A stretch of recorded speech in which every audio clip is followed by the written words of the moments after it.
මම පටන්ගෙන මොනවාලියන්නද නැත මට වැටහෙන්නේ ඉතින් පවුල් සමී මගේ ආදරේ කීමට ඇති සැමදේ පරවිරජිනියේ එදා වගේ අදත් ඔබට තවම මම ආදරේ ඔබට තවම මම ආදරේ මధు මලලස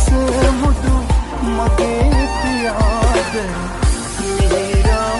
පිය වෙතටයි